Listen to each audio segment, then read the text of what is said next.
Hemos estado tratando de analizar lo más posible qué enseñanzas hay acerca del funcionamiento de la iglesia, de cómo debe funcionar la iglesia.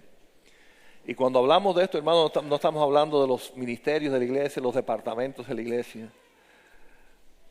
la iglesia como organización. Estamos hablando de la iglesia. ¿Y qué es la iglesia? ¿O quiénes son la iglesia? Somos tú y somos yo.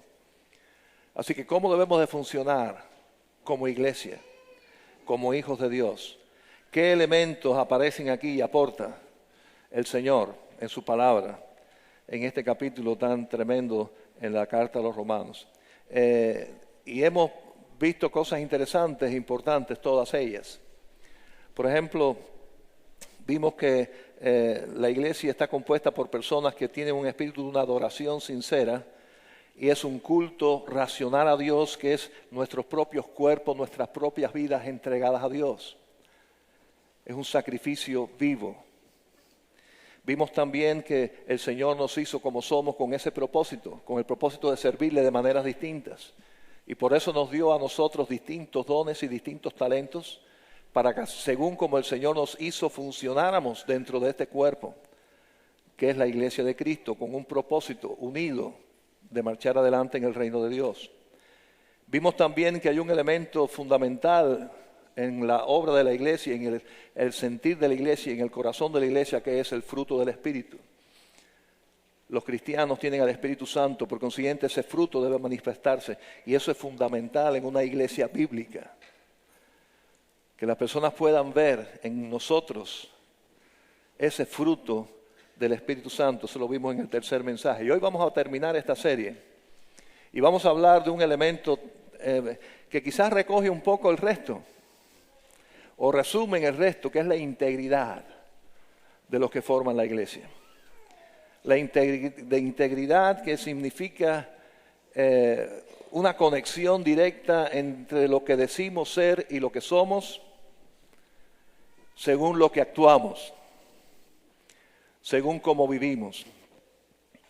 Y tristemente, la llamada iglesia cristiana a lo largo de los siglos, lo cierto es que su integridad por mucho tiempo y por distintas porciones de tiempo ha estado en el piso, porque no ha sido íntegra conforme a sus principios, a la razón de su existencia, y han habido otros intereses dentro de esta supuesta, tristemente hay que decir supuesta iglesia de Cristo o supuesta iglesia cristiana, en lo cual la política, el racismo, el pecado han sido parte de la supuesta iglesia.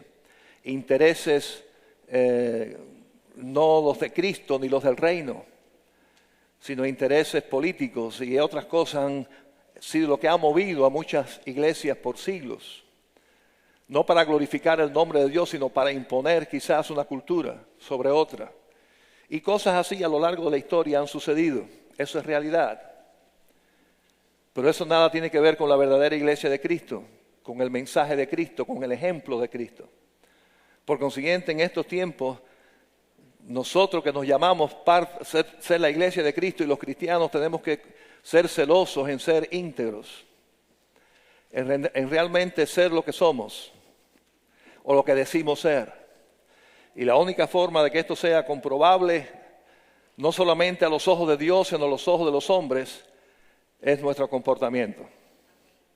Cómo lo que hacemos concuerda con lo que somos o lo que decimos ser. Eso es integridad. Y yo creo que a todos nosotros nos gusta que nos llamen personas íntegras, ¿verdad? Y no que tengamos doble cara, o que seamos como los fariseos y que seamos hipócritas, sino que seamos íntegros en la forma de vivir conforme a lo que somos, si es que realmente somos iglesia, si es que realmente somos iglesia de Cristo. Y por consiguiente se han dado cuenta, no voy a hablar de una denominación que es la denominación correcta ni nada de eso.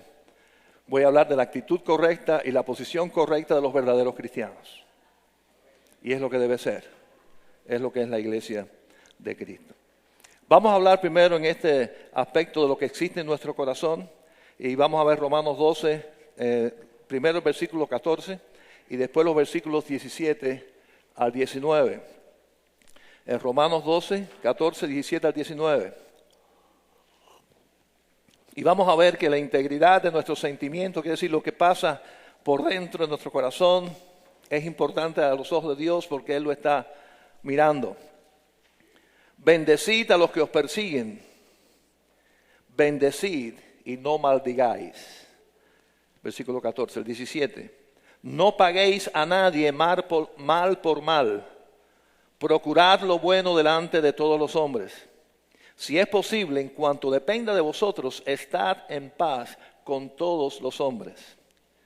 No os venguéis vosotros mismos, amados míos, sino dejad lugar a la ira de Dios, porque escrito está: mía es la venganza, yo pagaré, dice el Señor.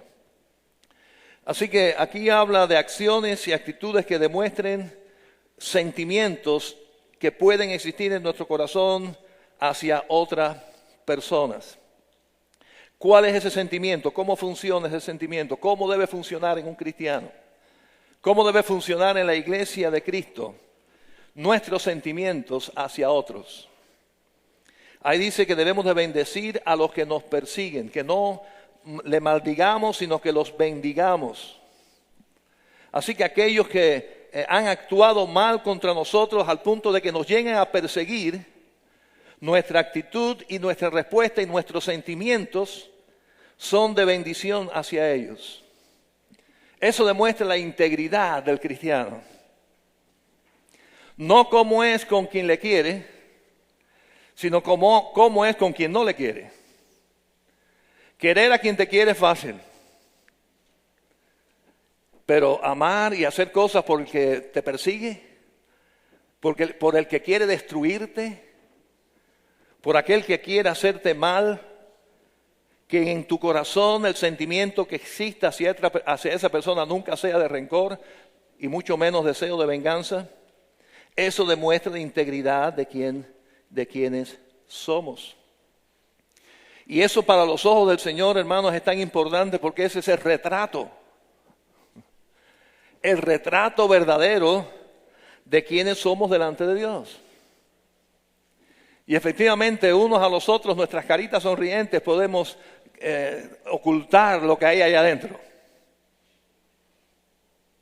De rencor, de deseo de venganza. Podemos engañar a las personas con nuestra cara sonriente.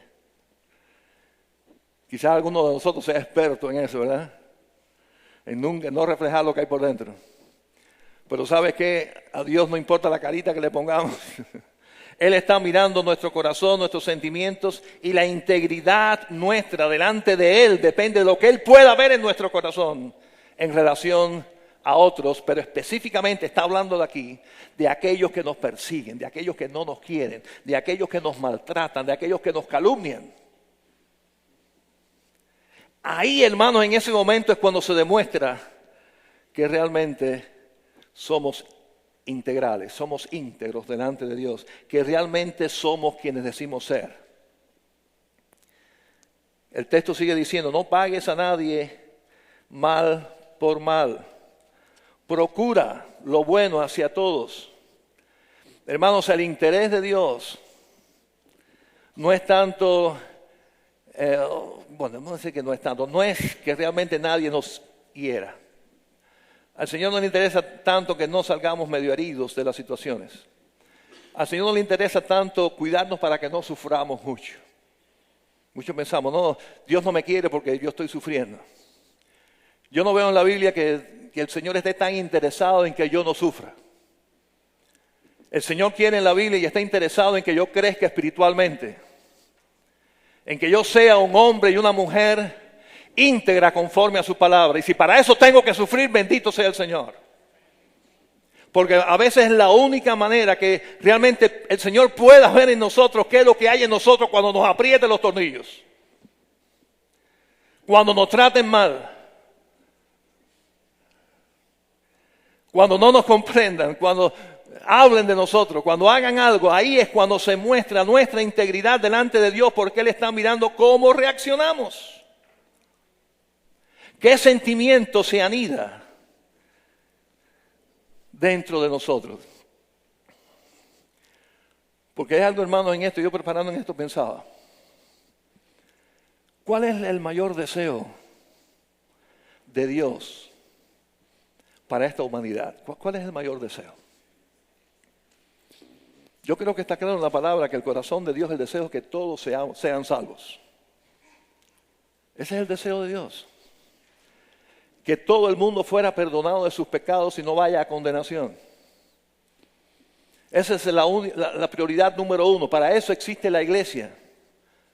Para que ese deseo de Dios se cumpla, las personas conozcan el Evangelio, se arrepientan de sus pecados, reciban el perdón de Dios. Esa es la prioridad de Dios. Y muchos de esos que Dios ama y que Dios quiere que se salven son esos que nos odian a nosotros. ¿Es verdad? O los que nos tratan mal, Cristo no murió por esos. Si tú me odias, Cristo no murió por ti. Si tú me haces algo mal a mí, ya mejor que te vayas para el infierno. ¿Verdad que no es así? Dios murió por ese también, amén. Por consiguiente, la mayor preocupación de Dios es el alma y el corazón de esa persona. Y para que esa persona sea salva, tiene que ver el testimonio de un cristiano que a pesar de que él le hizo mal, esta persona lo perdona y lo ama. Y dice, wow, yo me he portado tan mal con esa persona y mira cómo me responde.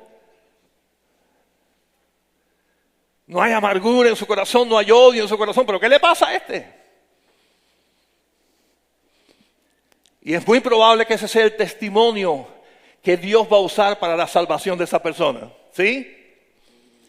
Por consiguiente, eso le interesa más a Dios que yo esté bravo porque me trataron mal. Y que yo esté tan disgustado porque al niño de mamá lo enjuiciaron, lo perjudicaron.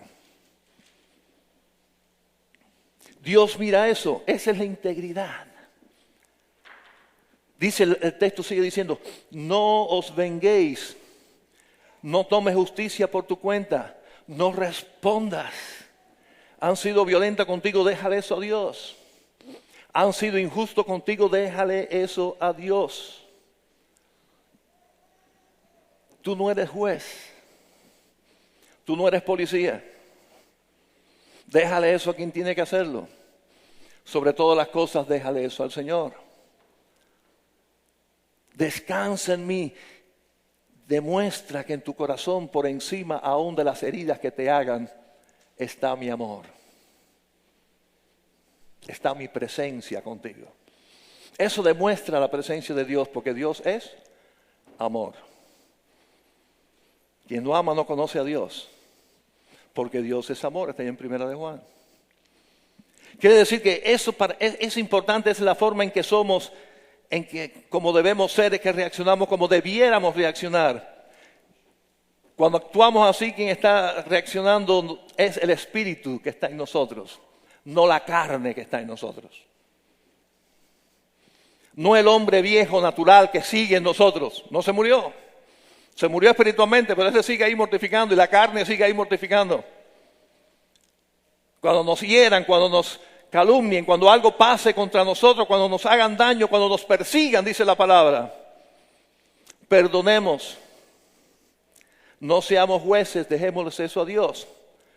Ay, pero ¿cómo Dios me va a pedir eso a mí? Él no sabe lo que esa persona me hizo. Él sí sabe. Y por cierto, lo que esa persona te hizo no se acerca ni así de lo que nosotros le hicimos a Cristo.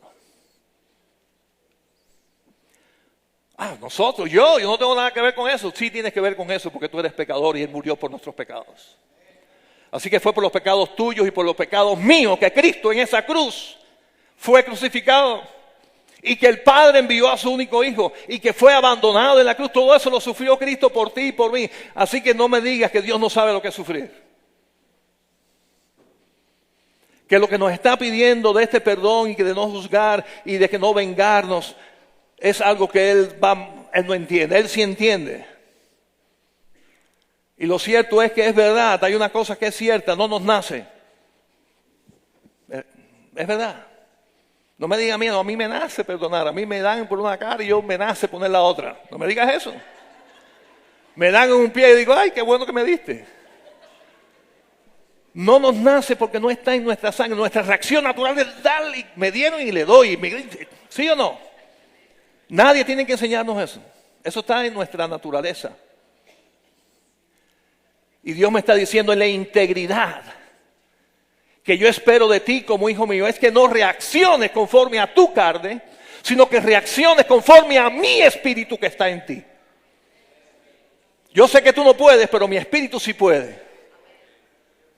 Así que más te vale que te sometas a Él, que busques su llenura, que busques su fruto, como hablábamos el domingo pasado. Para que eso sea lo que reaccione en ti, no seas tú, sino que sea mi presencia en tu vida. Eso demuestra madurez espiritual, pero sobre todo demuestra integridad. Demuestra al mundo quién realmente tú eres y quién es realmente la iglesia de Cristo. Y tengamos ese espíritu. No la primera tendencia a la acción violenta. Algunos más violentos que otros, depende del temperamento, ¿no? Hay temperamentos más fuertes que otros y es verdad. Y nada, está bien, Dios nos hizo así. Leí esta historia y me llamó la atención. Y parece que es cierta porque usa nombres verídicos. Este gran compositor alemán llamado Liszt visitó una vez un pueblo pequeño. Y le dijeron, ya que estás aquí, mira, hay un concierto de piano, hay una persona que va a tocar el piano y para que vayas. Y esto llegó a oídos de esa persona que iba a dar el concierto. Wow, el gran compositor, Liszt viene, el pianista. Pero eso no es lo peor del caso. Lo peor es que ella había dicho que ella había sido alumna de Liszt, mintiendo, para buscarse cliente como maestra de piano. Y ahora todo se iba a descubrir, porque llegó el supuesto maestro.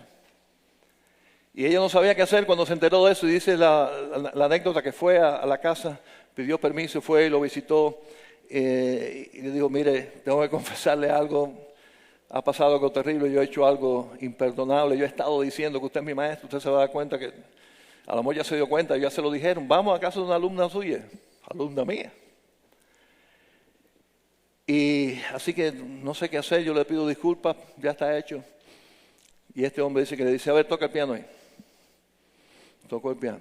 Mira, tienes que corregir aquí, tienes que arreglar aquí, haz esto, haz lo otro, vas a mejorar. Así que mira, ya ahora sí eres mi alumna. Así que el asunto está resuelto. Ahora, esta anécdota quizás habla, ¿de qué habla esta anécdota? De la grandeza de un corazón que sintió compasión por una persona que estaba mintiendo. Quizás vio la necesidad económica de esta persona y que estaba inventando para sobrevivir y estaba haciendo algo incorrecto. Pero en su corazón, en vez de juicio, quizás lo que hubo, vemos y demuestra grandeza, compasión, deseos de ayudar y no de juzgar. Y vamos a decir que ese realmente es el espíritu que el Señor quiere y Él espera de cada uno de nosotros. Como dice el texto, en paz con todos los hombres. A la medida de nuestras posibilidades estemos en paz con todos. Eso no va a evitar que tengamos enemigos. Hay personas que van a ser enemigos nuestros porque somos como somos. Y quizás eso no tenga remedio. Pero no va a ser por mi culpa, no va a ser por mi causa. Va a existir de mí hacia esa persona o hacia esas personas amor. De todas maneras, tratando de demostrar que realmente el amor de Dios está en nosotros. Yo le he contado otras veces, pero siempre me impresionó mucho en el asunto de la prisión de mi papá, que estuvo preso casi 6 años. Un momento en una conversación en que yo le oí decir, ya yo lo perdoné. Ya yo perdoné eso. Así que ni me hablen de eso. Y está hablando de las personas que fueron los culpables para injustamente, mintiendo, él estuviera allí preso. Y eso a mí me habló de la integridad de él. Porque es muy fácil pararse aquí y predicar, pero es difícil cuando nos tocan lo que más nos duela. Y en este caso estamos hablando de la libertad, de una persecución real, física, encerrado en una cárcel por 6 años casi. Quiere decir que cuando eso ocurre, cuando somos capaces de reaccionar de una manera que no es natural, eso es sobrenatural. Amén. Eso es sobrenatural. Las personas pueden decir, eso no es de él, eso es de alguien que está con él. Porque él no reacciona de una forma como hubiera reaccionado yo. Y ese es el mensaje. Debemos reaccionar como una persona que tiene a Cristo, si es que nos llamamos cristianos. Si es que nos llamamos iglesia de Cristo. Esa es la integridad de la iglesia. Ahí radica, en esos sentimientos que están en lo profundo de nuestro corazón y que son probados cuando nos hieren. Y mientras más profunda es la herida, más posibilidad tenemos de demostrar cuán grande es el Dios que tenemos. Porque mientras más podamos perdonar y mientras más podamos expresar ese amor, más grande se nota y se expresa el Dios precioso que está con nosotros. Ahora, también habla de la unidad humilde que debe existir entre nosotros. Y vamos a decir que eso habla también de la integridad nuestra, cómo nos tratamos en la iglesia unos con otros. Quiero aclarar algo, este mensaje, ¿saben cuándo yo lo escribí? En el 2001. Digo esto porque no quiero que nadie piense que lo estoy escribiendo ahora por algún problema que tenga algún hermano. ¿Está bien? Porque a veces yo mismo digo, pastor, hoy me apretó. Digo, no apreté a nadie, nada más que predico lo que dice la Biblia. Pero este mensaje yo lo escribí en el 2001. Y fue poco después de las Torres Gemelas.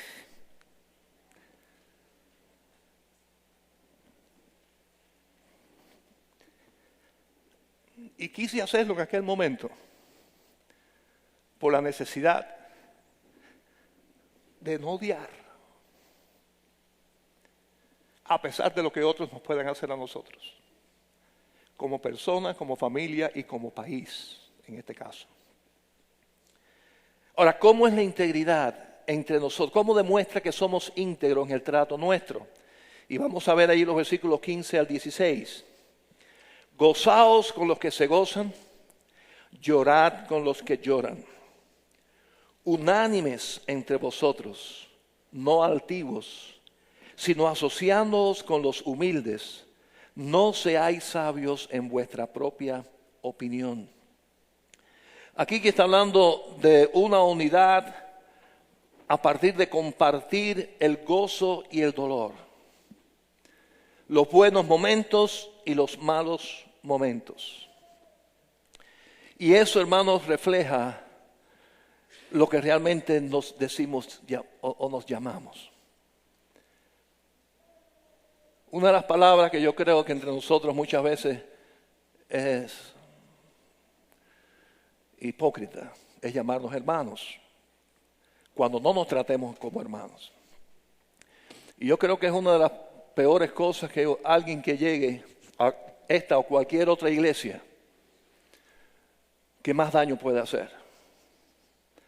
Que se llamen hermanos y se traten como enemigos, o en competencia, o sin que haya perdón, sin que haya reconciliación o cosas así. Creo que eso es una hipocresía tan grande que va a ser piedra de tropiezo para muchos. De decir, oye, eso que se llaman hermanos, ¿no? Se tratan como perro y gato. Y yo no estoy hablando de que vamos a ver un momento que no vamos a ser imperfectos, nunca vamos a ser perfectos, siempre vamos a ser imperfectos y siempre vamos a cometer errores. Pero la unidad está en que querramos compartir. Dice aquí el llanto, lloremos con los que lloran, gozamos o riamos con los que ríen.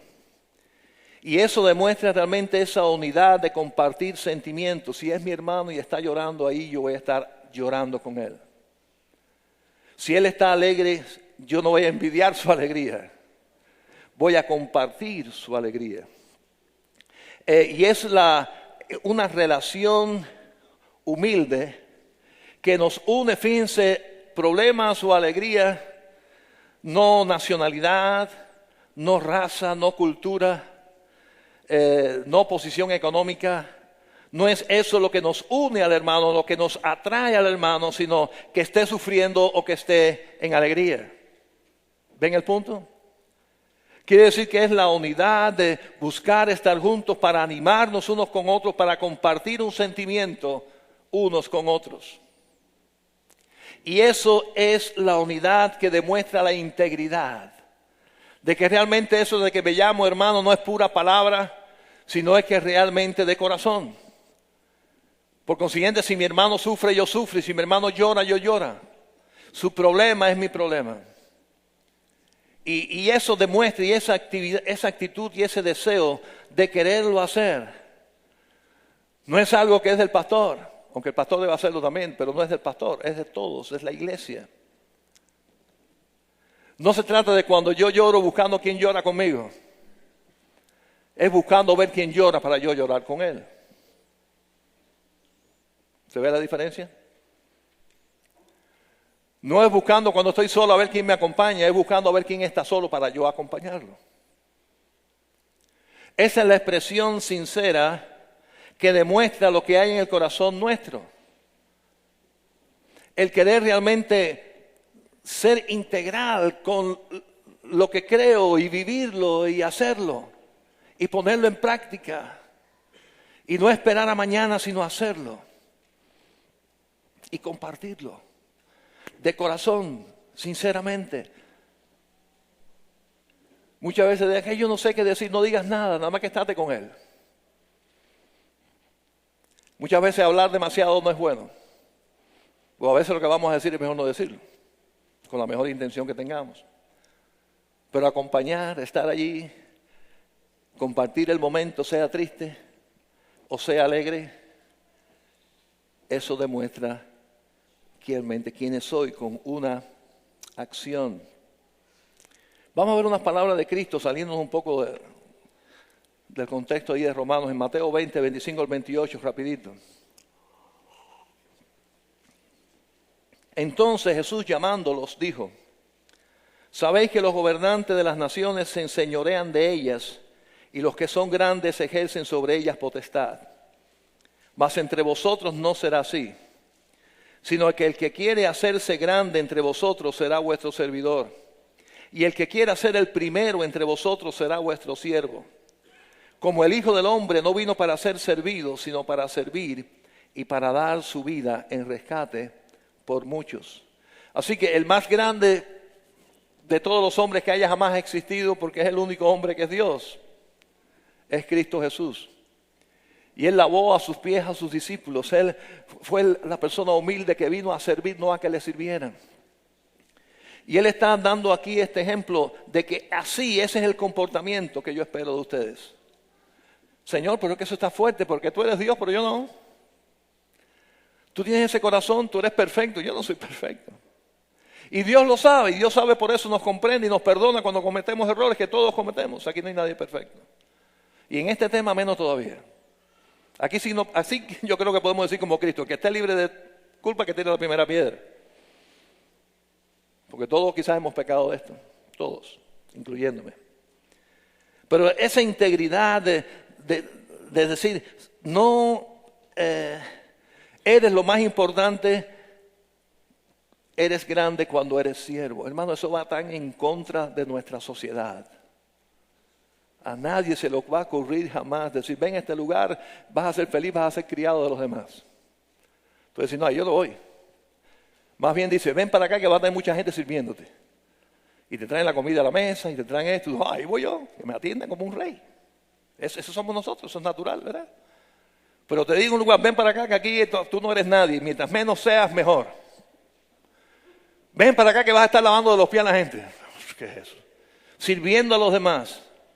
Y mientras más sirva y menos sea y menos te reconozca la gente, más grande eres. Oye, yo no quiero esa grandeza. Así pensamos nuestra carne, ¿no? Pero es que eso fue Cristo. Eso fue lo que hizo el Señor, no fue eso lo que hizo el Señor. No es Dios, creador del cielo y la tierra, siempre existió, coexistente con el Padre, Hijo y Espíritu Santo. El Hijo vino, se hizo pobre, nació de una virgen, no tuvo ni donde nacer, tuvo que nacer allí en un establo, vivió pobre, no tuvo ni tan siquiera una casa donde vivir. Y después lo mataron como un delincuente clavado en una cruz. Más que eso. Todo eso dice el Señor, dice, ese es el Espíritu que yo quiero de vosotros, de ustedes. Y cuando actúan así, no que lo digan, sino que actúen, entonces están en mi voluntad. Entonces están demostrando quiénes son mis hijos. En caso de Cristo, mis hermanos. Alguien conoció, oí esta ilustración, conoció al predicador Moody, perdón, a la nuera, que sí que es una esposa de uno de sus hijos. Y en una conversación, una visita, trataba de indagar, que le contara historias familiares. Moody fue un tremendo evangelista, un hombre de Dios increíble, un hombre extraordinario, escritor, muy usado por el Señor. Vamos a decir que antes de que Billy Graham surgiera, este fue el gran Billy Graham de su época. Un hombre que Dios utilizó para alcanzar a miles y miles de personas. Y tratando esta persona de saber más de su vida, porque estaba en primera vez que estaba con una persona tan cercana a él, su nuera. Y yo, ¿tu esposo no te contó algo así de cuando eran niños en su casa? Dice, bueno, la verdad que no me contaba mucho. Pero mira, hay algo que a él nunca se le olvidó. Y dice que una vez ellos fueron a pasear, él y sus hermanos, la familia. Y dice que se portaron tan mal, le hicieron pasar tantas vergüenzas a los padres, que él cuando llegó a la casa le dijo cosas tan duras y lo castigó duro, pero dice que los castigó así con soberbia. Y pasó, y ellos sabían que se lo merecían porque se habían portado mal. Pero dice que lo que no olvida es que esa noche fue allí, a sus camas, lo despertó y les dijo, perdónenme, merecían el castigo, pero no en la forma en que lo hice. Fui soberbio con ustedes. Fui más duro con ustedes. Así que les pido que me perdonen. Así que quizás de todas las cosas grandes que este hombre, grandes, entre comillas, que otras personas podían, que es lo que ella persona esperaba oír, quizás lo que hizo grande en el corazón de un hijo fue un padre humilde, capaz de reconocer cuando cometió un error. Hermanos, eso demuestra que la integridad de la persona, que no es solamente, vamos a decir, un exterior de representar o querer decir que es cristiano y que es bueno y que ama al Señor y todas esas cosas, sino que lo demuestre con hechos, con acciones concretas. Y eso se demuestra a veces en los momentos más difíciles, con acciones. Los versículos 20 y 21 hablan y sugieren, no sé si sugieren, dicen, ordenan acciones que son propias de un verdadero cristiano. Vamos a ver ahí los versículos 20 y 21.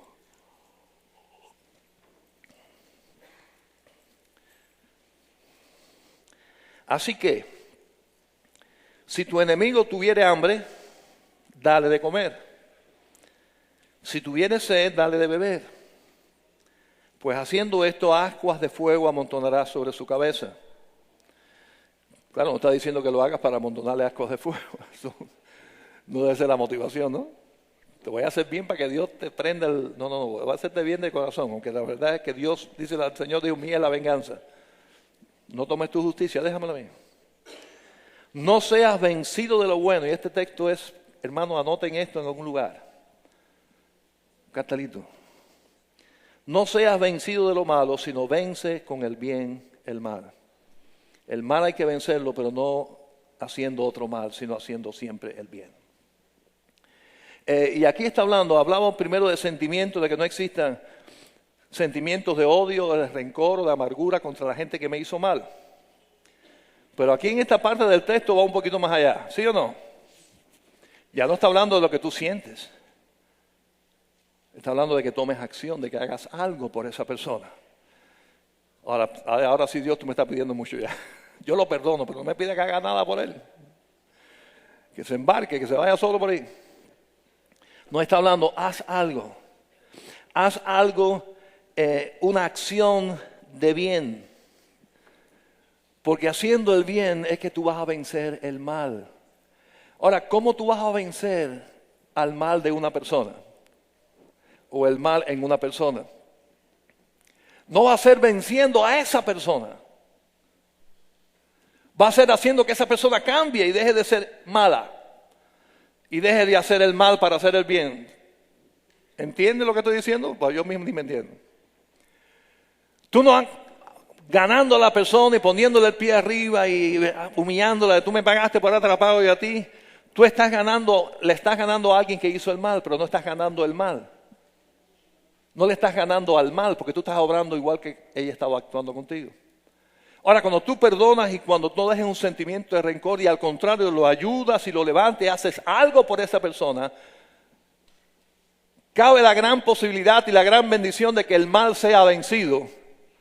Porque esa persona sea impactada por tu testimonio, quiera conocer de Dios, conozca de Cristo y sea transformada esa persona, bendito sea el Señor. Ahí el mal sí fue vencido. Con el bien. Con el bien poderoso de la palabra de Dios, siendo usada con un cristiano integral, íntegro. Que no se deja llevar por esos instintos o emociones, sino que busca ser humilde y ser como Cristo. Y perdonar. Y actuar. Y hacer algo. Hermanos, eso hace la gran diferencia.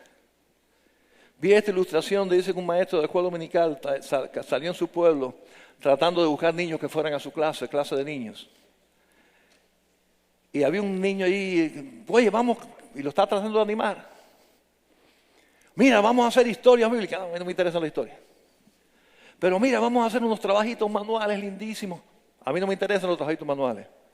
Vamos a cantar unas canciones de lo más lindas que a los niños les gusta. A mí no me gusta cantar. Digo, bueno, también, pues no vaya.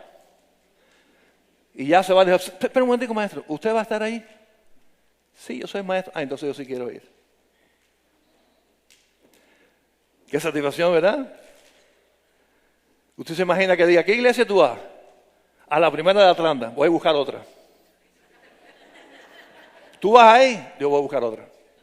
¿Cómo te sentirías tú? Yo me sentiría muy mal.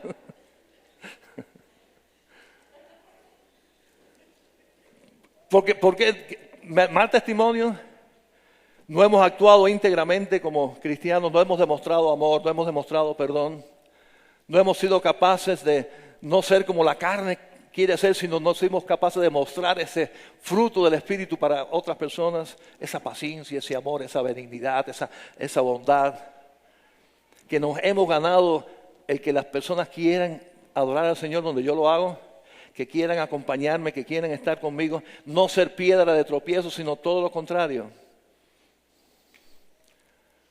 Ser un puente. Mira, hermano, el trabajo de la iglesia, de nosotros, es ser un puente. Porque lo cierto es que ninguno de nosotros puede salvar a nadie, ni ayudar a nadie grandemente, porque si él cogea de una pata, yo cogeo de la otra. Pero ¿cuál es la función nuestra? Ser un puente para que esa persona llegue al lugar donde va a recibir la bendición que él necesita. Es llevarlo a la presencia de Dios y ser nosotros el instrumento de Dios para que esa persona tenga un encuentro con la persona que nos ayudó. Creo que se puso en el boletín hace poco un pensamiento de Adrian Rogers, mi predicador preferido. Dice que es un cristiano. Dice, es un mendigo diciéndole a otro mendigo dónde encontró pan. Es un cristiano. Un mendigo diciéndole a otro mendigo dónde encontró pan. Ven conmigo, yo tenía hambre igual que tú y mira, aquí hay comida, ven conmigo. Y está hablando en términos espirituales, ¿no? Comida espiritual. Ser ese instrumento y permitir que el Señor nos use en esa acción. Cuando eso funciona, eso es la iglesia. No importa, claro que nos gusta que esté bonita por fuera y todo eso, pero lo más importante no es lo que hay afuera, sino lo que va a encontrar adentro. Y ese espíritu que está en nosotros. No sé cuántos de ustedes han estado en la ciudad de La Habana. La ciudad de La Habana es una ciudad maravillosa. Y no es porque yo nací allí, es porque es verdad que es así. Pero en el siglo XIX, lo que era el centro de la ciudad, que ya se había movido fuera de la ciudad, porque la ciudad es una ciudad amurallada, y se crearon distintos repartos alrededor de esa ciudad. Eran quintas preciosas, casas preciosas, inmensas, supuestamente lo que era el campo en aquella época. Pero ¿qué pasó? Y en el siglo XVIII, principio del siglo siglo XIX, la ciudad volvió a haber otra expansión y esa gente se fueron de ahí, se fueron más lejos todavía. ¿Se parecerá a Atlanta eso? Yo creo que sí. Se fueron más lejos todavía a otros lugares alrededor, más lejos del centro de la ciudad, donde estaba la gente de dinero. Pero ¿qué pasó? Que todas estas casas que estaban alrededor, muchas de ellas eran mansiones, hermanos, que todavía, bueno, lo que quedan de ellas. Uno se queda maravillado.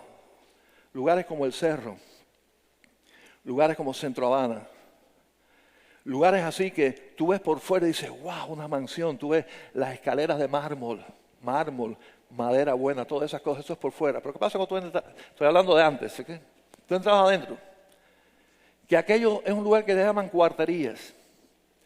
Viven no sé cuánta gente. En cada habitación de las antiguas moradas de la gente de dinero ahora viven 4 familias, 5 familias. Si ahí dicen fuego, salen 1000 gente de adentro, de todos tamaños.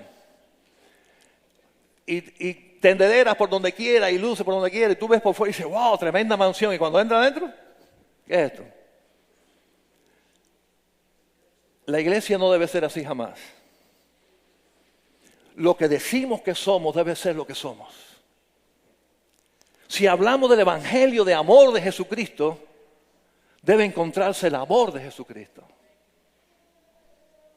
Si hablamos de que para nosotros lo principal es glorificar el nombre de Dios y cantamos coros tan preciosos que hablan de eso, no es que lo cantemos, es que lo vivamos. Bueno, es que lo cantemos y lo vivamos. No vamos a dejar de cantar. No vamos a dejar de adorar al Señor, decirle lo que queremos ser. Pero debe ser la realidad. Si nos llamamos iglesia de Cristo, tiene que ser la iglesia que vive como Cristo vivió. La iglesia que actúa, eso se llama integridad. No una fachada y que cuando entres haya otra cosa. Es que cuando entres puedas encontrar un corazón lleno de amor y de perdón y de paciencia y de paz, que es lo que el mundo necesita. Hermano, para oír buenos mensajes no hay que ir a ninguna iglesia. En la televisión cualquier predicador predica mejor que el que está aquí parado. Así que no se trata de oír mensajes. Se trata de estar unidos, un grupo de hermanos en compañerismo y en amor para hacer la obra de Cristo. De eso se trata. Y eso es lo que debiera motivar e incentivarnos a cada uno de nosotros. Y es algo esto muy personal. Delante del Señor no estoy pensando en nadie, solamente en mí mismo. Y así debemos de hacer cada uno de nosotros. El Señor no nos llamó a ser jueces de nadie, de nosotros mismos. Y delante de la presencia del Señor, cada uno de nosotros, si realmente yo soy íntegro en esto, hay integridad en mi vida cristiana, realmente yo estoy viviendo lo que yo digo creer.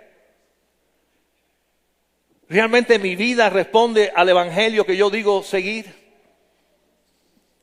¿Hay integridad o no hay integridad en mi vida? Esa es la gran pregunta personal, individual, que sin ayuda de otro debemos de hacernos cada uno de nosotros delante del Señor.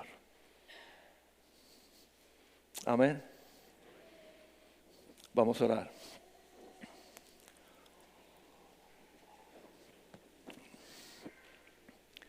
Padre nuestro, Señor, yo te alabo, yo te exalto, yo te bendigo. Porque tu palabra, a pesar de que a veces es un poco dura con nosotros, siempre es buena. Y llega a ser dura cuando no estamos haciendo lo correcto. Por eso yo te suplico, mi Señor,